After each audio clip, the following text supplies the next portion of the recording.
Some stories begin in quiet, unassuming places with quiet, unassuming people living ordinary lives. This is not one of those stories. This is a story that begins with a bang, a whirlwind of chaos and energy. This story begins with Louis Zamperini. A storm of trouble right from the very start. From a young age, Louis seemed to attract mischief like a magnet. Born to Italian immigrants who came to America seeking a better life, Louis and his family eventually moved to Torrance, California, a small town that would soon learn his name, where he quickly became infamous for his antics and rebellious spirit. He couldn't speak English when he first arrived, making him an easy target for bullies in the schoolyard, but he wasn't one to back down. He fought back, hard, with a ferocity that surprised everyone. He stole small items. He ran wild through the streets, causing chaos and testing the limits. And by the time he was a teenager, the local police knew him by name, and not in a good way. His parents were desperate, at their wits' end, unsure of what to do with their troubled son. His father, in moments of frustration, even called him good for nothing, words that stung and echoed in Louis's young mind. The town whispered and gossiped, and many wished he'd simply disappear and stop causing trouble. But his older brother Pete saw something different in Louis, something beyond the troublemaker, a fighter, not a criminal. A spirit that simply needed direction. Pete believed that Louis's wild energy, if properly channeled, could be turned into something truly great and remarkable. He saw a champion in the making, a diamond in the rough waiting to be polished if only Louis could find the right path, the right outlet for his boundless energy and determination. While everyone else in town seemed ready to give up on Louis, Pete steadfastly refused to do so. He recognized that the very stubbornness that got Louis into trouble could, in fact, be his greatest strength if harnessed correctly. All he needed was a compelling reason to run towards something positive, instead of constantly running away from trouble. Pete was absolutely determined to help his younger brother find that reason, to guide him toward a brighter future. And that's where everything began to change, the moment when a wild boy started his journey toward becoming something extraordinary. Pete didn't force Louis to change, he inspired him. He saw Louis's speed as a gift and made a deal, joined the track team, and he'd help him. Louis hated running at first. It was pain, discipline, and exhaustion. But Pete pushed him, riding his bike behind, shouting, "A moment of pain is worth a lifetime of glory." Slowly, Louis's defiance turned into determination. He started winning races, and he couldn't stop. The thrill of victory replaced the thrill of mischief. The town's troublemaker became the Torrance Tornado, shattering records and earning respect. In 1934, he set a world interscholastic mile record. Running gave Louis a new identity, purpose, and future. Pete's faith had unlocked his potential. The boy once destined for ruin now dreamed of the Olympics. His wild energy was finally focused. Louis Zamperini was ready to take on the world. His legs, once used for escape, would now carry him to greatness. The journey was just beginning. The Olympics, a symbol of global unity and athletic excellence, seemed a distant, almost unattainable dream, especially for a poor boy growing up during the harsh realities of the Great Depression. Resources were scarce, opportunities limited, and the future uncertain for so many families struggling to make ends meet. But Louis's raw talent, his innate athletic ability, was undeniable. It shone through despite the hardships he faced. He earned a coveted spot at the University of Southern California, USC, and quickly dominated the track and field scene, leaving competitors in his wake. His speed and endurance were unmatched. The 1936 Olympics, set to be held in Berlin, Germany, loomed large on the horizon, a global spectacle filled with both promise and political tension. And with unwavering determination, Louis set his sights on earning a place on the prestigious US Olympic team, a goal that would require immense dedication and perseverance. In a brutal New York heatwave, where the temperatures soared and the air hung heavy with humidity, he ran a strategic and smart qualifying race, conserving energy and positioning himself perfectly, ultimately tying for first place in a stunning display of athleticism. At just 19 years old, the former delinquent, once on the wrong path, was now a celebrated Olympian, a testament to his incredible transformation. He was bound for Nazi Germany, a nation shrouded in political turmoil and simmering with nationalistic fervor. The transatlantic trip was a veritable feast, a stark contrast to the scarcity he had known. He gained a surprising 10 pounds on the ship, marveling at the sheer abundance and variety of food available, a luxury he had never experienced before. Berlin was undeniably grand in its architecture, but also undeniably ominous, with an undercurrent of unease permeating the atmosphere. Swastikas were displayed everywhere, a constant reminder of the Nazi regime's pervasive control. In the grueling 5,000-meter final, Louis finished in 8th place, a respectable showing against the world's best distance runners. But it was his breathtaking last lap, an astonishing 56 seconds, that truly caught the world's attention, showcasing his incredible speed and competitive spirit. Even Adolf Hitler, the infamous dictator, took notice of the young American athlete's remarkable performance. He was so impressed that he personally requested to meet the boy with the fast finish, an invitation that would forever alter Louis's life. Louis found himself standing before history's most infamous dictator, a moment of profound significance and historical weight.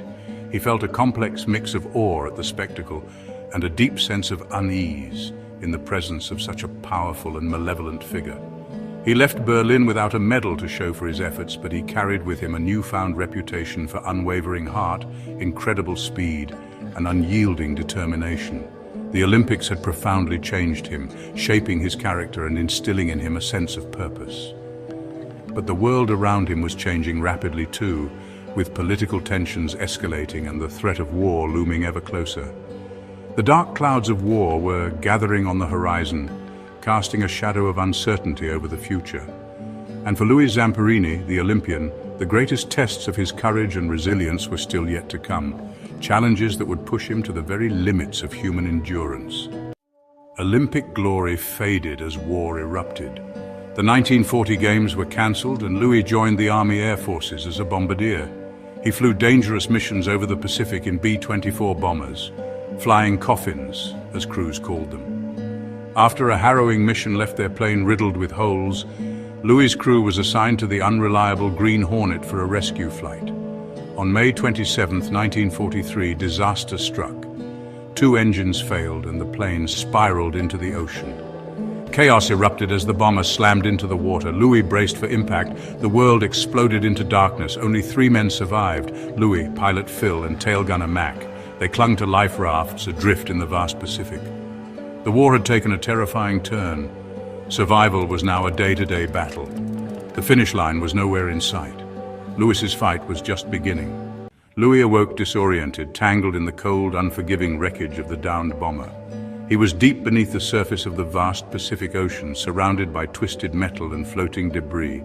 Instinct, a primal urge to survive, drove him desperately towards the surface, towards the faint glimmer of light filtering through the water. When he finally broke through, gasping for air, he found that only he, Phil, his close friend and pilot, and Mac, the tail gunner, had miraculously survived the crash. They clung desperately to 2 small inflatable rafts, bobbing like specks in the immensity of the ocean, utterly alone and adrift. As the relentless sun beat down and the days blurred into one another, hope began to dwindle, replaced by a gnawing fear. Mac, succumbing to panic and desperation, impulsively ate all their meager chocolate rations on the very first night, a decision that would haunt them all. As the days stretched into weeks, the brutal realities of starvation and thirst began to set in, weakening their bodies and spirits. The relentless sun blistered and cracked their skin, offering no respite, while menacing sharks circled constantly beneath the rafts, a constant reminder of their vulnerability. But Louis, drawing on an inner wellspring of resilience and resourcefulness, refused to give in, determined to keep them alive against all odds. He ingeniously fashioned a makeshift hook from scraps and managed to catch small fish and even snatched seabirds that landed on the raft, providing precious sustenance. He meticulously collected rainwater in any container he could find, rationing it carefully to quench their agonizing thirst. The ocean, in its vastness and unpredictability, was both their relentless enemy and their reluctant provider, a source of both terror and life. On the 27th day of their ordeal, a Japanese bomber suddenly appeared on the horizon and mercilessly attacked their rafts, riddling their fragile vessel with a hail of bullets, tearing holes in the fabric and shattering what little hope they had left. In a desperate attempt to survive the relentless gunfire, Louis bravely dove into the shark-infested waters, risking one deadly threat to escape another. He knew the risks, but staying on the raft meant certain death. Their main raft was now irrevocably ruined, deflated, and barely afloat. Mac, already weakened by starvation and despair, finally succumbed to the elements and soon died, his body unable to endure any longer. With heavy hearts, Louis and Phil solemnly buried him at sea, committing his body to the vast ocean that had claimed his life. The two remaining survivors, grief-stricken but resolute, pressed on, clinging to the hope of rescue. For a staggering 47 days, they battled the gnawing pangs of hunger, the parching grip of thirst, and the crushing weight of despair that threatened to consume them. Over 2,000 miles from the site of the crash, a testament to the currents and their unwavering will to live, they finally spotted the faint outline of land on the distant horizon, a beacon of hope in their desolate world. But their relief was tragically short-lived, a fleeting moment of joy before the harsh reality crashed down upon them. As they approached the shore, they realized with horror that Japanese soldiers awaited them, their rifles trained and ready. Their agonizing ordeal at sea was finally over, but their journey was far from finished. A new and even more terrifying nightmare was about to begin, one that would test their resilience and spirit in unimaginable ways. They were no longer free men, but prisoners of war, subject to the whims and cruelties of their captors. Survival in this new reality would demand even more strength, more courage, and more unwavering determination than they ever thought possible. Louis and Phil, emaciated and broken, were taken to Kwajalein Execution Island. The camp was a place of cruelty, tiny, filthy cells, starvation, and constant beatings. Louis, once a world-class athlete, was now a shadow weighing less than 100 pounds. Guards learned he was an Olympian and forced him to race for their amusement, win or lose. He was beaten. Every day was a struggle for dignity and sanity. Louis and Phil tapped messages through the wall, reminding each other they weren't alone. After 43 days, they were transferred destination unknown. They arrived at Ofuna, a secret camp where prisoners were systematically broken. Abuse was constant, hope was rare. But Louis's spirit endured. He was about to meet his greatest tormentor. At a Mori POW camp, Louis met Mutsuhiro Watanabe, the bird. The bird was a sadist, fixated on breaking Louis's spirit.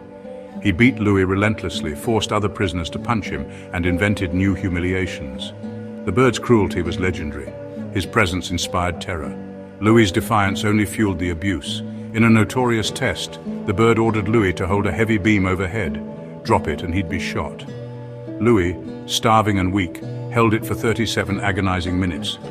The bird, enraged, knocked him down but couldn't break him. When the bird was transferred, Louis hoped for relief, but he was sent to the same new camp. The nightmare continued, filth, disease, and daily torment. Louis survived until the war's end, driven by a burning desire for revenge. Japan surrendered, but Louis's war was far from over. The wounds ran deep. Louis returned home a hero, but the war followed him. Nightmares haunted him. Rage and alcohol consumed his days. His marriage to Cynthia nearly collapsed under the weight of his trauma. Desperate, Cynthia attended a Billy Graham revival and found hope. She convinced Louis to go. Reluctantly, he agreed. In the tent, Louis remembered a promise he'd made on the raft. God, if you save me, I'll serve you. He realized he'd survived, but forgotten his vow. That night, he chose faith over anger. The nightmares stopped. The drinking ended. For the first time since the war, Louis found peace. He began to heal. But one final challenge remained: forgiveness. Could he let go of the hatred that still imprisoned him? Faith saved Louis, but forgiveness set him free. He realized hatred was a prison, and only forgiveness could unlock the door. Louis began sharing his story, not of hate, but of resilience and redemption. He started a camp for troubled boys, giving them hope. In 1950, he returned to Japan, not for revenge, but to forgive his former captors.